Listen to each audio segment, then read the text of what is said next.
নমস্কার। চিরঞ্জীব ভালোবাসা সামান্য স্পর্শ বাংলা ভাষার উচ্চারণে আবিশ্বের কবিদের কবিতা পাঠের 2213তম ভিডিওটিতে আজ আমি পাঠ রেকর্ড করব বালুচিস্তানের কবি গুলখান নাসিরের কবিতা। তার 3টি ছোট কবিতা পাঠ করব। চিরঞ্জীব ভালোবাসা সামান্য স্পর্শে আবিশ্বের কবিদের কবিতা পাঠে যার গুরুত্ব অপরিসীম, তিনি কবি বাণী চক্রবর্তী। তার অনুবাদে আমি পড়ব গুলখান নাসিরের কবিতা। বালুচিস্তানবাসীকে আমার শুভেচ্ছা ও ভালোবাসা। পড়ছি গুলখান নাসিরের কবিতা নিকটতম দূরত্ব।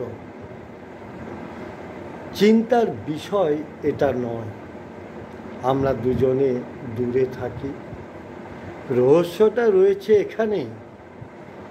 কেমন করে জীবন আমাদের এনে দিয়েছে কাছে, এবং এই নিকটতম দূরত্বে থেকে একজন দুর্বলতম শত্রুও আমাদের ধরাশায়ী করতে পারবে।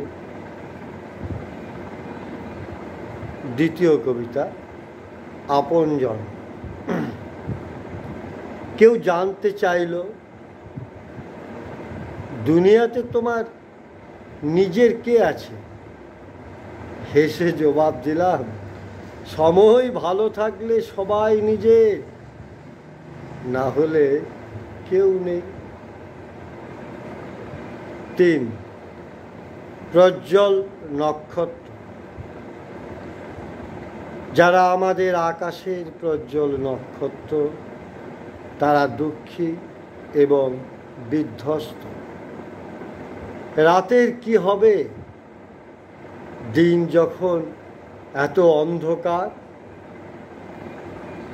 আলোর শত্রুরা নিজেদের পিঠ চাপড়াচ্ছে এবং গর্বের সঙ্গে ধীরে ধীরে আগে পরে অথবা পাশে পাশে এগিয়ে যাচ্ছে।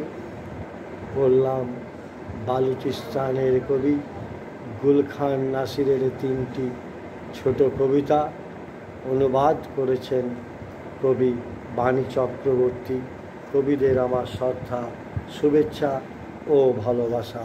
কবিতার জয় হোক, মানবিকতার জয় হোক।